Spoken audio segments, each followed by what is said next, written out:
The estate sale was winding down when Marcus Webb arrived, his truck pulling into the gravel driveway just as the afternoon sun began its descent toward the Colorado mountains that framed the horizon. He was late, as he often was these days, the motivation to do anything beyond the bare minimum having drained from him somewhere between his third tour in Afghanistan and the IED explosion that had ended his military career with a flash of fire and shrapnel that still echoed in his dreams. Marcus was 52 years old, a retired Army first sergeant who had spent 24 years serving his country in places whose names most Americans would never learn to pronounce. His body bore the marks of that service in ways both visible and hidden, from the prosthetic that had replaced his left hand below the wrist, to the scars that traced silver lines across his torso, to the ringing in his ears that never quite faded no matter how quiet his surroundings became. But the wounds that troubled him most were the ones that didn't show on any medical report, the memories that ambushed him without warning, the guilt that sat in his chest like a stone, the conviction that the best parts of himself had been left behind in the desert sand of a country he had been trying to help rebuild. He had come to the estate sale not because he needed anything, but because his therapist at the VA had suggested that getting out of the house might help break the cycle of isolation that was slowly consuming him. The house where the sale was being held had belonged to an old man named Harold Patterson, who had died 3 weeks ago at the age of 94, leaving behind a lifetime of accumulated possessions and no living relatives to claim them. The neighbors had organized the sale, hoping to clear the property before it went to the bank, and they had advertised it in the local paper with a desperate enthusiasm that suggested they expected very few buyers. They had been right. The driveway was nearly empty when Marcus arrived, just a handful of cars belonging to people who had picked over the best items hours ago and were now haggling over prices that were already too low to argue about. Marcus parked his truck and climbed out slowly, his movements careful and deliberate, the phantom pain in his missing hand flaring as the weather changed in ways that the doctors couldn't fully explain. Beside him, in the passenger seat, Copper lifted his head and looked at Marcus with the patient attention that had characterized their relationship since the day they had found each other at the shelter in Denver 2 years ago. The dog was a Labrador Retriever mix, perhaps 8 years old, with a coat that lived up to his name, a warm reddish brown that caught the light and seemed to glow from within. His left eye was clouded by an old injury that had left him partially blind, and there was gray around his muzzle that spoke of years that had not all been kind. Marcus had adopted Copper on a whim, or so he had told himself at the time. He had been walking past the shelter on his way to nowhere in particular when something had made him stop and look through the window at the rows of kennels inside. Copper had been in the last cage on the right, not barking or wagging or doing any of the things that dogs usually did to attract attention. He had just been sitting there, looking at Marcus with an expression that seemed to recognize something, to understand something that went beyond the usual connection between strangers. Marcus had walked into the shelter, asked about the dog, and learned that Copper had been there for nearly a year, passed over again and again by adopters who wanted younger, healthier, more obviously appealing animals. The staff had been preparing to make difficult decisions about his future, decisions that shelter workers hated but sometimes couldn't avoid.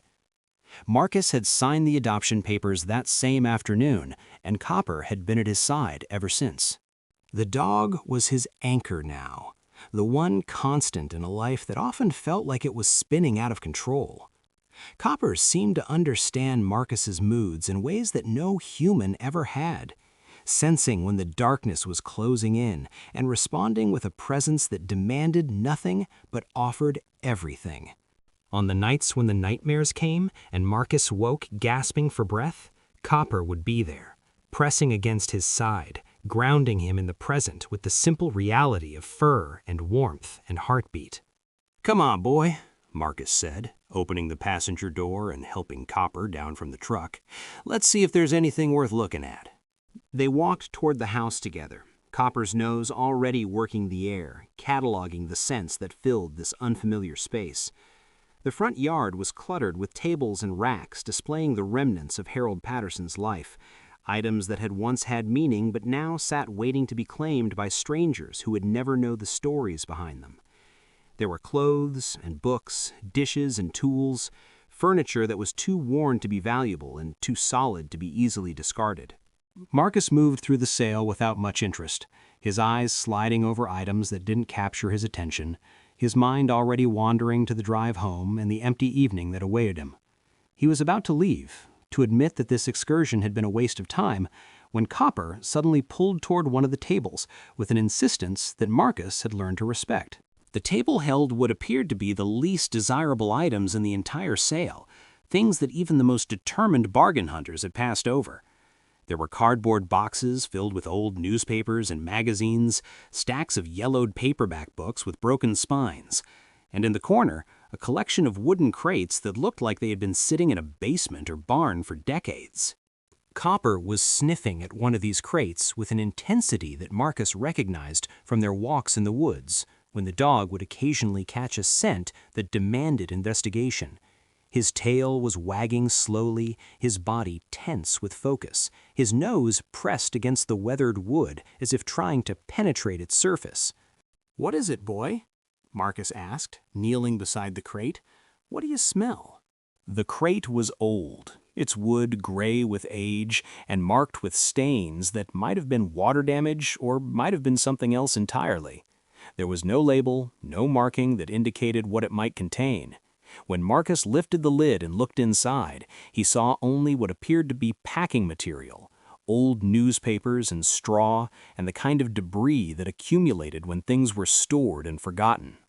"That's all junk from the barn," she said, gesturing toward the crates. "Harold's nephew was going to throw it all away, but I thought maybe someone might want the crates themselves. They're solid wood. Might be good for something." "How much for this one?" Marcus asked, not entirely sure why he was asking. The woman shrugged. $5 for the whole lot. Take all of them if you want. Just getting them off my hands would be worth something." Marcus looked at Copper, who was still sniffing at the crate with that same unwavering focus.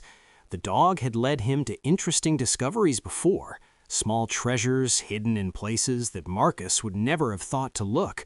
A lost wedding ring during a hike in the mountains, an antique coin buried in the dirt of a construction site they had walked past. Copper's nose seemed to have a gift for finding things that had value, things that had been overlooked or forgotten. "I'll take them," Marcus said, pulling out his wallet. "All of them." The woman took his money with obvious relief and helped him load the crates into the back of his truck. There were 6 of them in total, each one heavy with contents that remained mysterious beneath their layers of packing material. Marcus didn't bother to investigate further at the sale, figuring he would sort through everything at home, where he had space and time and privacy. Copper sat in the passenger seat during the drive back, his head turned toward the truck bed where the crates rode, his good eye fixed on something that Marcus couldn't see.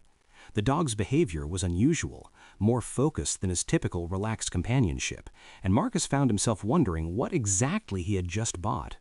The house that Marcus called home was a small cabin on 5 acres of wooded land, about an hour outside of Denver, in a direction that most people never bothered to go.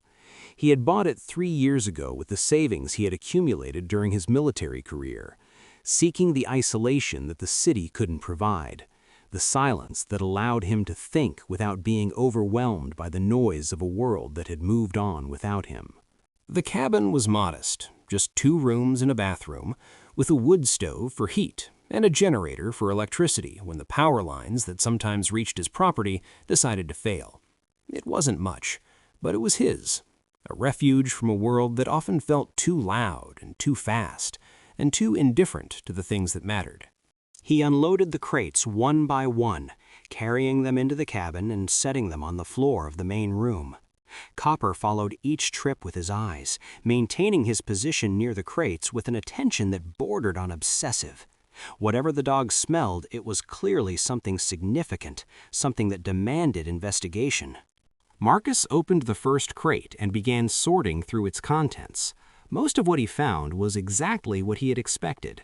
Old newspapers from the 1970s, packing straw that had turned brown with age, scraps of fabric that might have once protected something valuable but now protected only emptiness.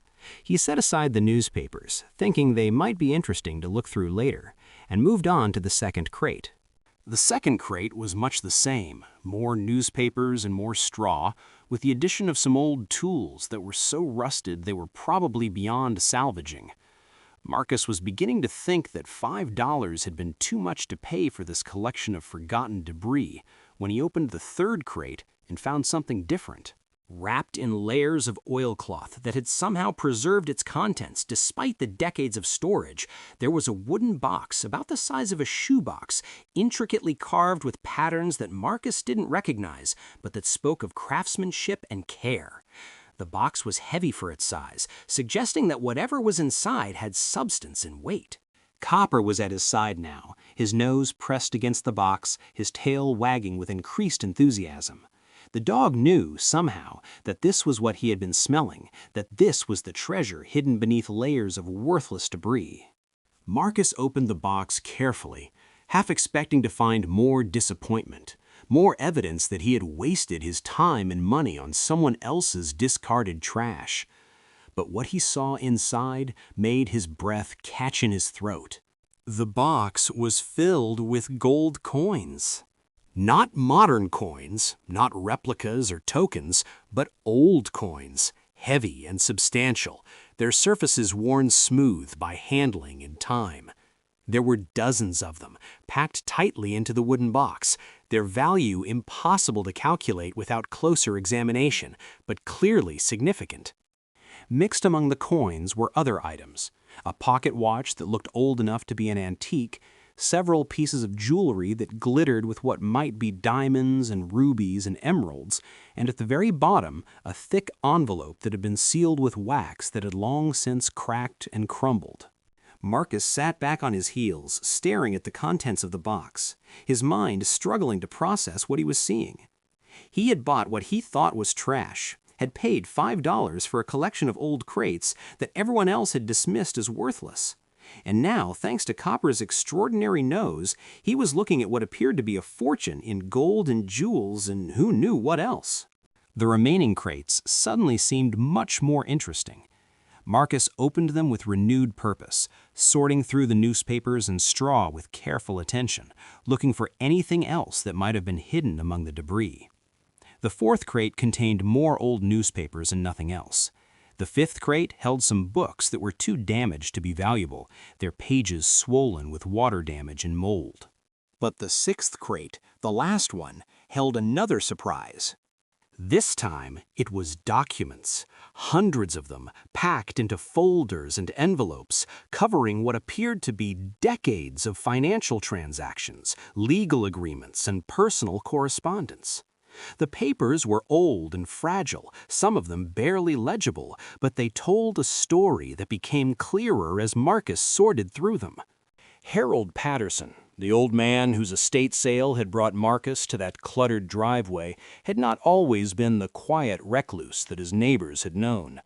In his younger years, according to these documents, he had been a treasure hunter, an adventurer who had spent his life searching for lost fortunes and forgotten riches in places around the world.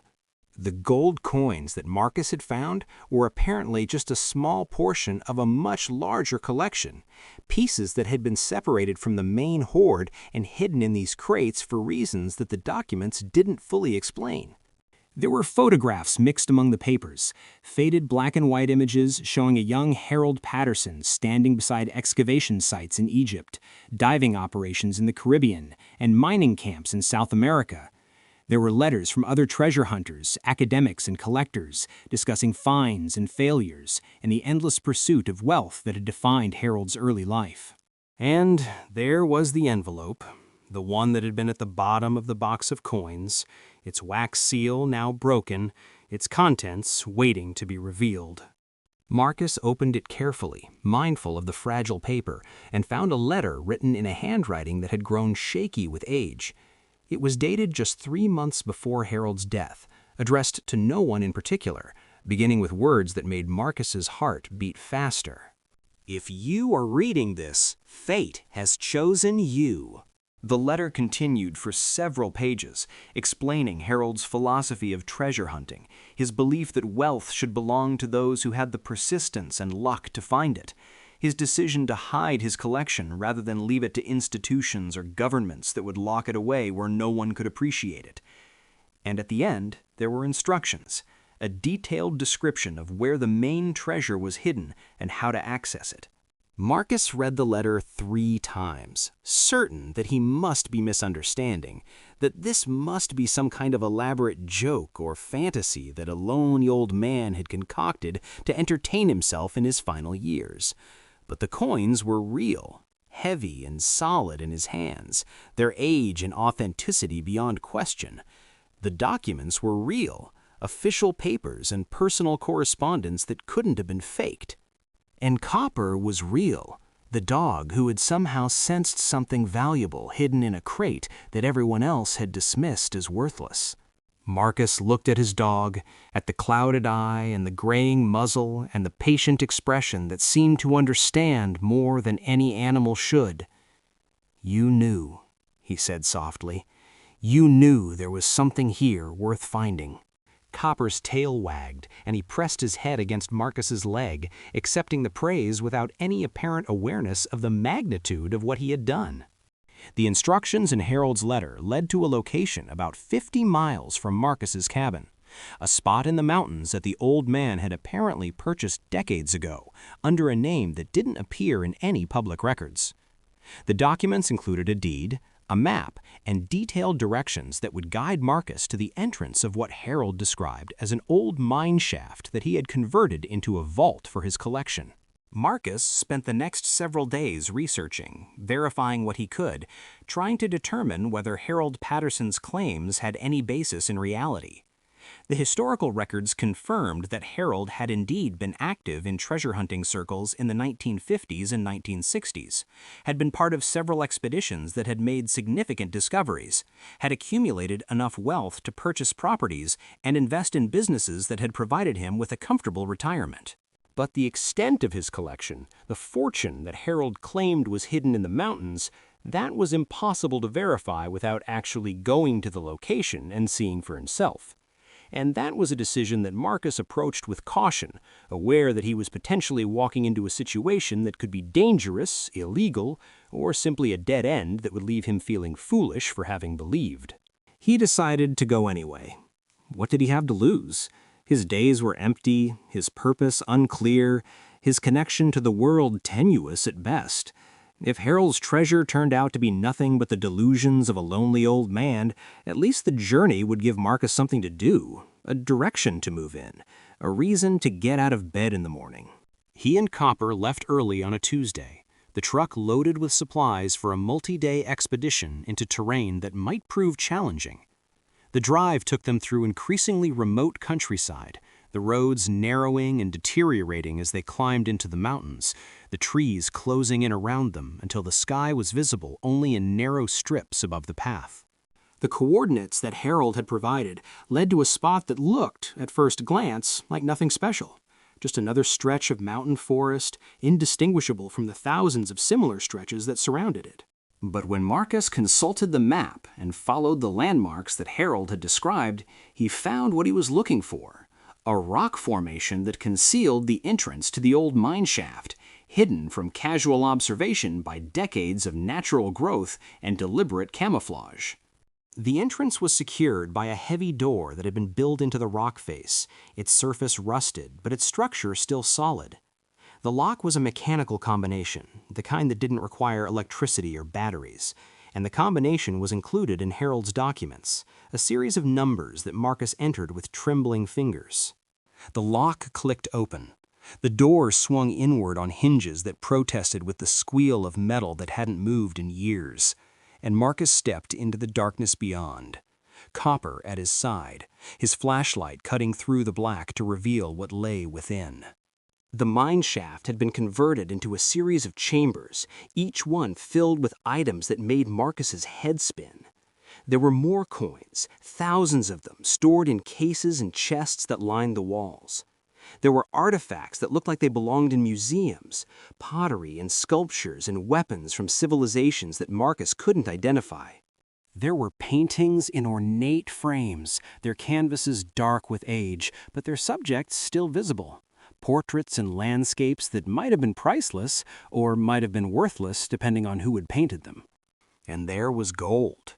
Not just coins, but bars, ingots, chunks of raw ore that had been refined and stored with the same meticulous care that characterized everything else in this underground vault.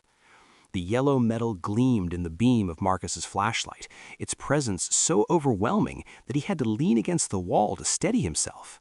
He spent hours exploring the chambers, documenting what he found with photographs and notes, trying to estimate the value of a collection that was, frankly, beyond his ability to assess. The coins alone were worth millions based on the quick research he had done before coming here. The artifacts might be worth even more, depending on their provenance and the interest of collectors who specialized in such things. But it was the final chamber that held the most significant discovery, the one that would change Marcus's life in ways that even the gold could not. At the back of the vault, behind a door that was locked with a different combination, Marcus found Harold Patterson's personal archive. This wasn't treasure in the traditional sense, not gold or jewels or artifacts that could be sold for profit. This was something more valuable, at least to Marcus, the story of a life that had been dedicated to searching for things that others had given up on finding. Marcus read for hours, losing track of time, absorbed in the words of a man he had never met but somehow felt he understood. Harold had been a veteran too, he learned, a soldier in World War II who'd come home with the same kind of damage that Marcus carried. The treasure hunting had been his therapy, his way of finding purpose in a world that had seemed empty and meaningless after the horrors he had witnessed. "The search is the point," Harold had written in one of his later journals. "The treasure is just proof that the search was worthwhile. But even if you never find anything, the act of searching gives your life a direction, a reason to keep moving forward. I have found more than most, but I would have kept searching even if I had found nothing, because the alternative was to stop moving, and that would have been a kind of death." The words resonated with Marcus in ways that he hadn't expected. He'd been stuck, frozen, unable to move forward because he couldn't see a direction that made sense. His therapy sessions helped, his medication kept the worst of the darkness at bay, but there had been no spark, no purpose, no reason to believe that the future held anything worth pursuing. And now, sitting in the vault of a dead man's treasure, he felt something shift inside him. Not the excitement of sudden wealth, though that was certainly part of it. Something deeper, more fundamental. A recognition that he had been given an opportunity not just to become rich, but to become something more than he had been. He could use this treasure to disappear, to live a life of comfort and solitude, to insulate himself from a world that had wounded him. That was one option, and he wouldn't have blamed himself for choosing it. But there was another option, one that Harold's journals had suggested, one that felt more aligned with the man that Marcus had once been and might still become. He could use this treasure to help people, to support causes that mattered, to fund organizations that served veterans like himself, people who had given everything and received too little in return. He could become not just a recipient of fortune, but a steward of it, using Harold's legacy to create opportunities for others who were struggling as he had struggled. The decision wasn't immediate, wasn't complete in that moment, but the seed was planted, and Marcus knew that it would grow into something significant if he gave it the attention it deserved.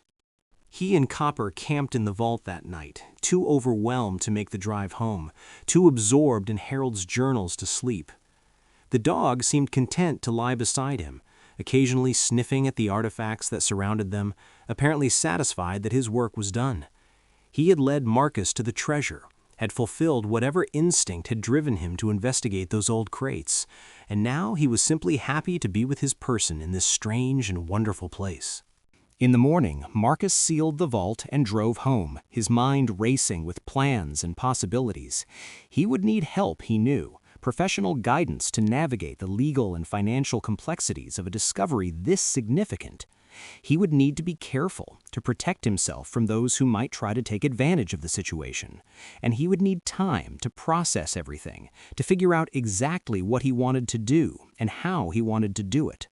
The first step was finding a lawyer he could trust, someone who specialized in estates and trusts in the kind of unusual circumstances that Marcus's situation represented. He found one in Denver, a woman named Rebecca Torres, who came highly recommended by veterans organizations and who didn't blink when Marcus told her the outline of what he had discovered. "Let me get this straight," Rebecca said, leaning back in her chair.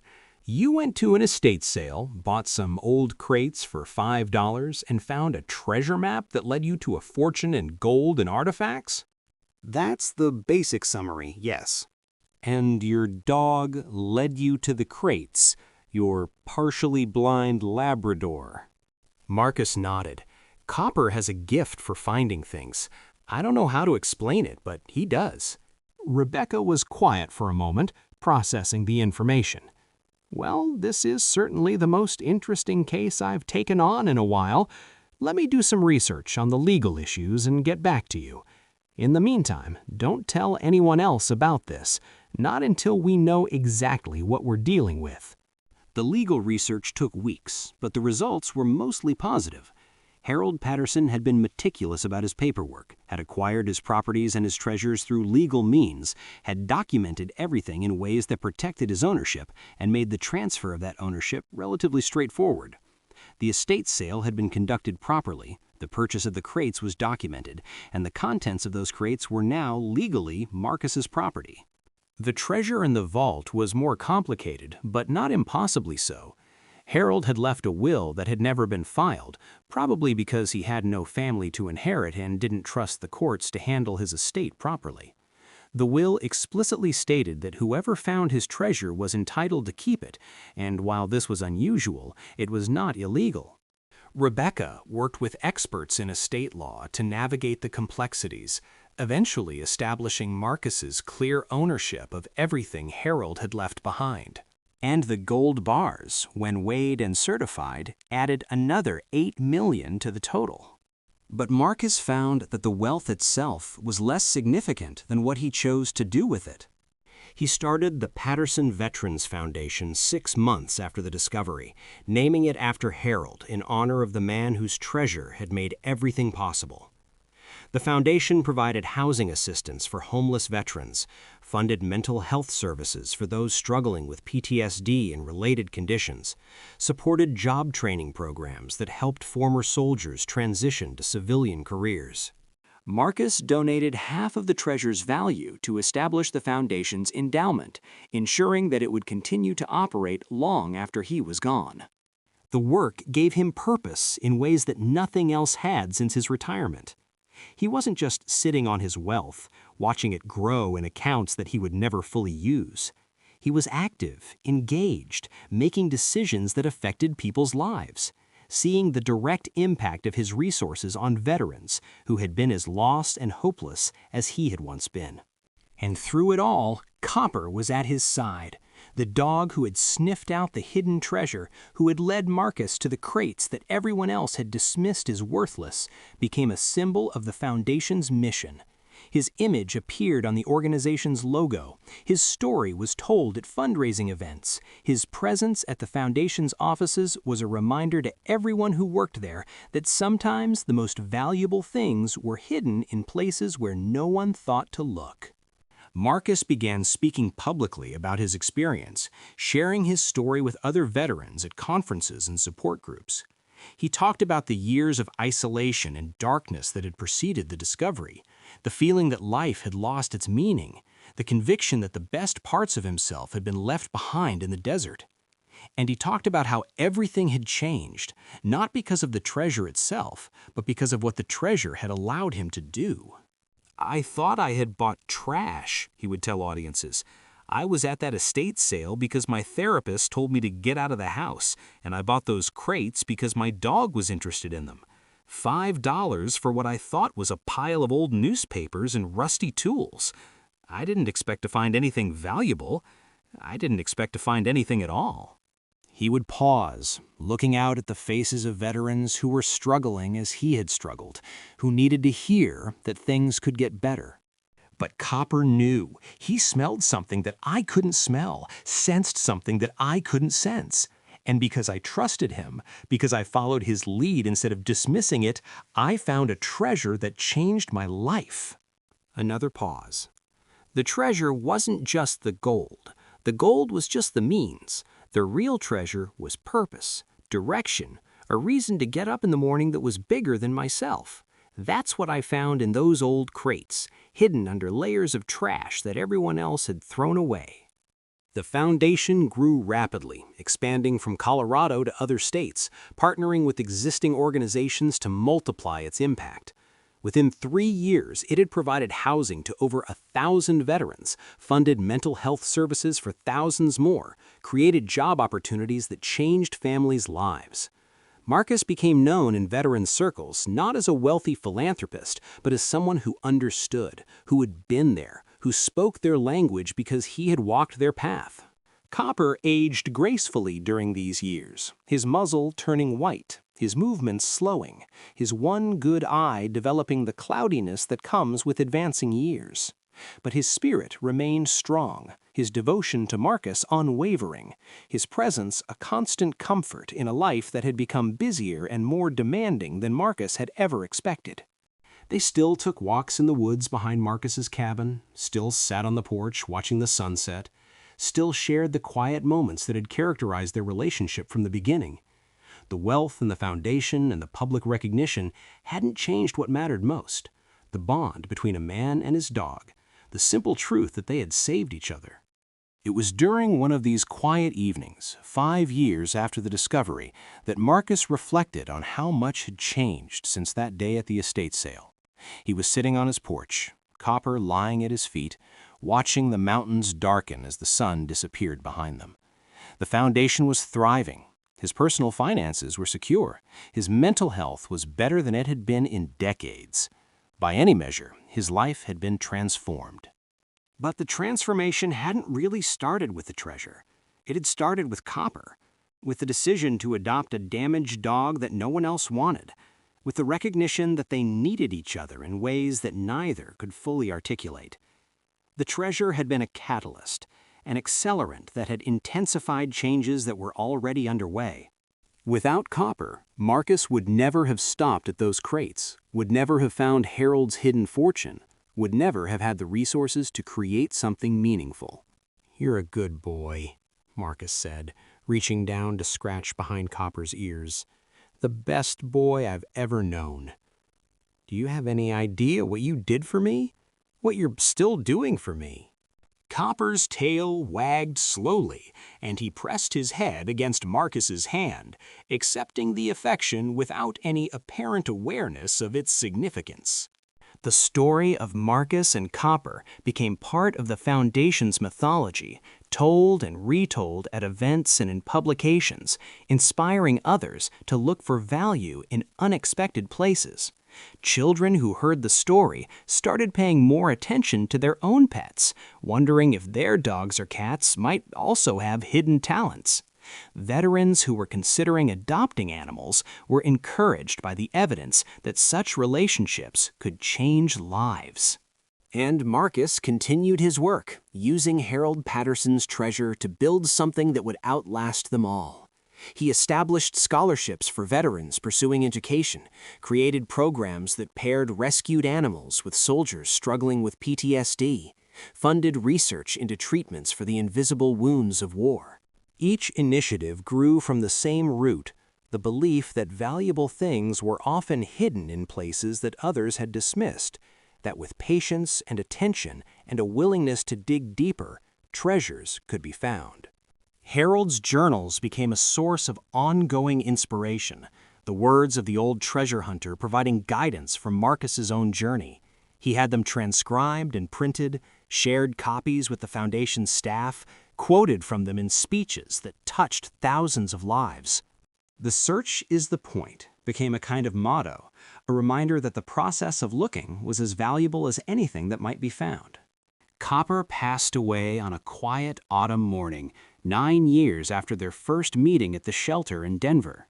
He died in his sleep, his body finally giving out after years of patient companionship, his spirit slipping away while Marcus sat beside him, holding his paw and speaking softly about everything they had shared. The grief was profound, different from anything Marcus had experienced since the loss of friends in combat. This was a personal loss, an intimate one, the absence of a presence that had been woven into every aspect of his daily life. The house felt empty without Copper's breathing. The walks through the woods felt lonely without his company. The evening hours on the porch felt incomplete without the weight of his head against Marcus's leg. But the grief was also clean, uncomplicated by the guilt and anger that had characterized Marcus's earlier losses. Copper had lived a good life, had been loved and cared for, had contributed something meaningful to the world. He had not died in violence or tragedy, but in peace, surrounded by the person who had given him a second chance and been given one in return. Marcus buried him on the property, in a spot overlooking the mountains that Copper had loved to explore. The headstone he ordered was simple, bearing only a name, a pair of dates, and a phrase that captured everything Copper had meant. He found what was hidden and gave it to the world. The foundation established a new program in Copper's memory, pairing rescue dogs with veterans in need. The program, called Copper's Legacy, became one of the Foundation's most successful initiatives, creating bonds that transformed lives in ways that mirrored Marcus's own experience.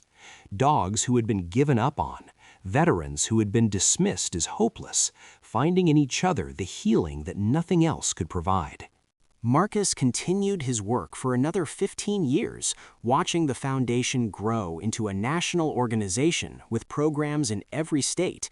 He never remarried, never had children, but he became a kind of grandfather to the veterans he helped, a mentor to the young staff members who joined the foundation, a steady presence in a community that needed stability and guidance.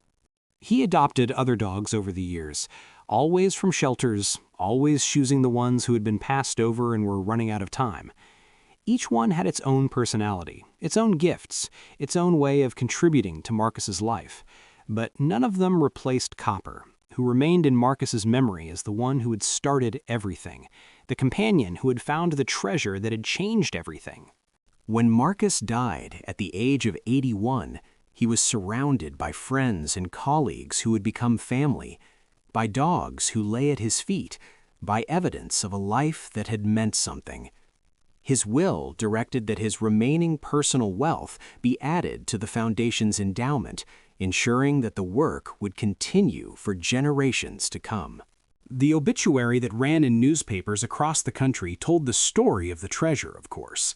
The veteran who had thought he bought trash, the dog who had uncovered hidden treasure, the fortune that had been transformed into a legacy of service and healing. It was a good story, the kind that captured people's imaginations and inspired them to look for value in unexpected places. The foundation that Marcus created continues to operate today, serving veterans across the country with programs that address everything from housing to mental health to job training. The original treasure, carefully invested over the years, has grown into an endowment that generates millions annually for charitable work. And the story of how it all began, the veteran and his dog and the crates of trash that held a fortune, is told at every orientation for new staff members, a reminder of the improbable origins of an organization that has touched countless lives.